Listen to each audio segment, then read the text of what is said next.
A very, very good morning to everyone. आदरणीय नाग साहब, कुलपति काशी विद्यापीठ, आदरणीय कुमरा साहब, पूर्व कुल सचिव काशी हिंदू विश्वविद्यालय, पंकज जी, नीरज जी, अम्बरीश जी, अन्य सभी अतिथिगण, माइक्रोटेक के अध्यापकगण और प्रिय छात्रों, सर्वप्रथम मैं नए छात्रों को बधाई देना चाहूँगा जिन्होंने माइक्रोटेक में प्रवेश लिया है और इस संस्था के साथ, इस परिवार के साथ जुड़े हैं। इस परिवार में पहले भी थोड़ा बहुत हम लोगों को देखने को मिला है, तो अभी मैं बैठ के यही सोच रहा था कि माइक्रोटेक का नाम तो अब मैक्रोटेक कर देना चाहिए। माइक्रोटेक जब स्टार्ट हुआ था तो एक बड़ी छोटी संस्था के रूप में स्टार्ट हुआ, लेकिन बहुत ही तेजी से इसमें वृद्धि हुई, कार्यक्रमों में वृद्धि हुई, छात्रों में वृद्धि हुई, जो कि वास्तव में ये बताता है कि कहीं ना कहीं इस संस्था के अंदर कुछ ऐसी चीज़ें हैं जिसकी वजह से अधिक छात्र इसमें जुड़ रहे हैं। इन चीज़ों के लिए मैं बधाई देना चाहूँगा पंकज जी को और नीरज जी को, जिन्होंने इस संस्था को नए आयामों में लेकर के पहुँचाने के लिए बहुत प्रयास किया और बहुत मेहनत की है और बराबर मेहनत में लगे हुए हैं। उनको बहुत बहुत बधाई और ये कामना कि आगे भी इस माइक्रोटेक को और ऊंचे शिखरों पर लेके जाएंगे। अगर हम पूरे भारत के इस एजुकेशन सीन को देखें, पर्टिकुलरली प्रोफेशनल एजुकेशन के सीन को, एजुकेशन इंस्टीट्यूशंस बहुत हैं, भरमार हैं।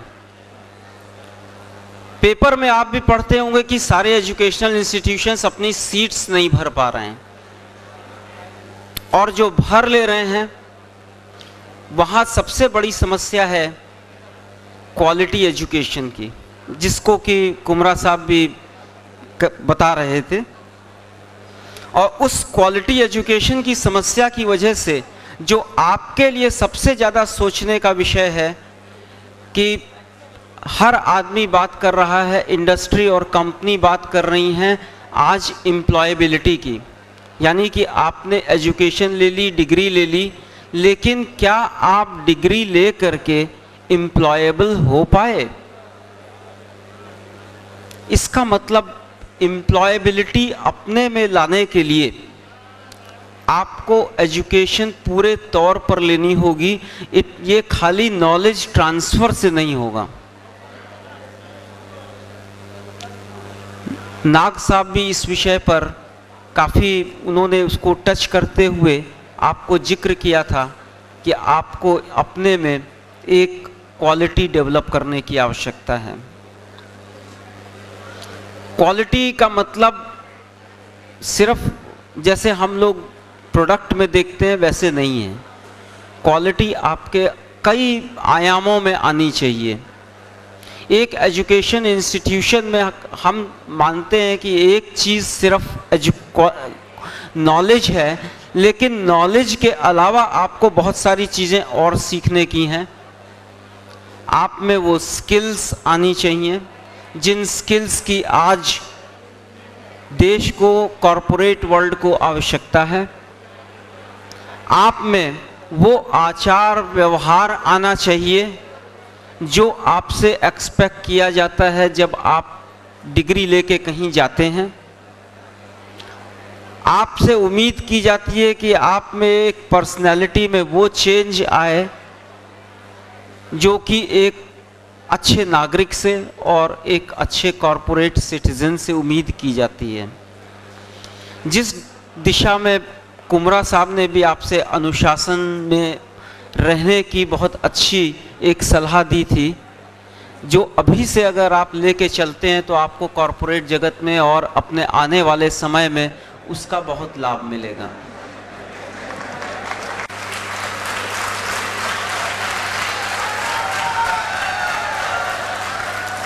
एक छोटी सी कहानी आपको मैं सुनाना चाह रहा था।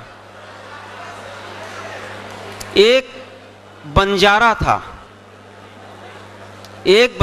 था और वो बंजारा गली गली, शहर शहर, जगह जगह घूमता था, अपना जीवन यापन कर रहा था। उसको एक दिन रात में सपना आया और भगवान ने कहा कि तुम बहुत समय से परेशान होकर जगह जगह घूम रहे हो और कहीं ना कहीं तुम्हारे दिल में भी एक तमन्ना है कि हम भी कभी पैसे वाले बन जाएं, बहुत अच्छा कुछ हो जाए, ये हो जाए, वो हो जाए, बहुत सारे सपने संजोए हुए जगह जगह घूम रहे हो। एक सलाह है और वो करोगे तो जादू होगा। और जादू क्या था? उन्होंने कहा तुम ऐसे ही घूमते रहो, जहां जहां जाते हो जाते रहो और हर जगह से कुछ उसकी यादगार के स्वरूप पर छोटे छोटे पत्थर के टुकड़े इकट्ठे करते चलो और उसको खोलना मत, बंद का बंद रखो और 2 साल तक ये काम तुम करते रहो और उसको ढोते रहो और 2 साल बाद तुम खोलना तो देखना जादू होगा। वो बेचारा शुरू में यहाँ जा रहा था, वहाँ जा रहा था, भगवान ने सलाह दी थी इसलिए पत्थर बटोर रहा था, लेकिन थोड़े गिनती में कम बटोरता था कि जितना बटोरूंगा उतना ही ढोना पड़ेगा। 2 साल जब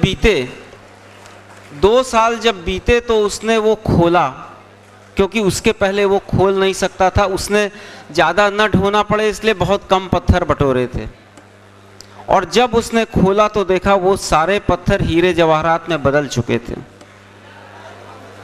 उस समय उसको इतना पश्चाताप हुआ कि मैंने कुछ ज़्यादा पत्थर क्यों नहीं ढो लिए थे, तो आज और ज़्यादा दौलत होती।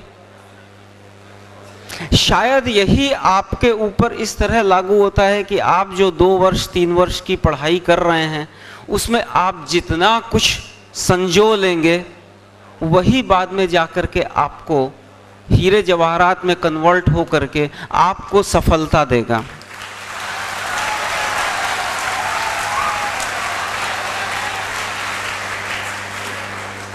दूसरी चीज़ थोड़ी सी, चूँकि विश्वविद्यालय और फैकल्टी लेवल के प्लेसमेंट्स को भी काफ़ी समय से देखते हुए आप लोगों को भी 1-2 प्लेसमेंट्स के लिए भी टिप देना ज़रूरी है। अल्टीमेट आपने भी कोई प्रोग्राम या ये कोर्स ज्वाइन किया होगा तो शायद एक अपने दिमाग में उद्देश्य रखा होगा कि यहाँ पर ज्वाइन कर लेंगे तो प्लेसमेंट हो जाएगा। थोड़ा सा एक डिफरेंस हमारा आपके ओपिनियन के साथ सिर्फ यही है कि कभी भी अपने पहले प्लेसमेंट को अपना उद्देश्य मत बनाइए। उद्देश्य अपने जीवन को सफल बनाने का बनाइए।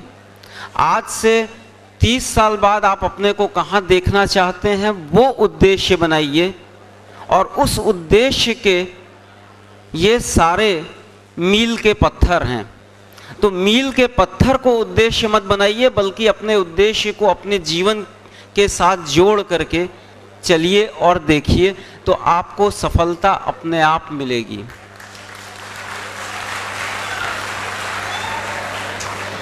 एक तीसरा, आप चूंकि आप लोग थोड़ा सा फिल्म ज़्यादा देखते हैं, हम लोग कम देखते हैं, लेकिन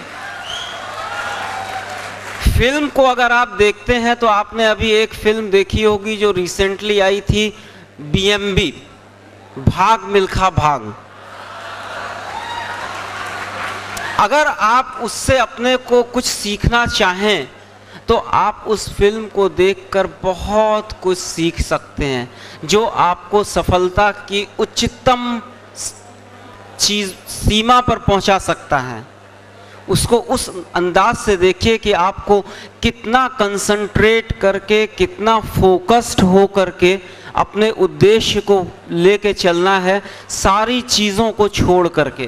तो आप कहीं ना कहीं अपने उद्देश्य से बंधकर और डिस्ट्रैक्शंस को छोड़ते हुए एकजुट हो जाइए, तो सफलता तो आपको मिलनी ही है। बाकी आप लोग स्वयं अपने जीवन के विषय में कि आप जीवन में कैसे सफल हों, थोड़ा सा विचार करेंगे तो आपको लगेगा कि जितनी मेहनत अभी कर लेंगे आगे उतना ही सुखद जीवन होगा। इन शब्दों के साथ मैं आपसे विदा लेना चाहूँगा और आपके उज्जवल भविष्य की कामना करता हूँ। बहुत बहुत बहुत धन्यवाद।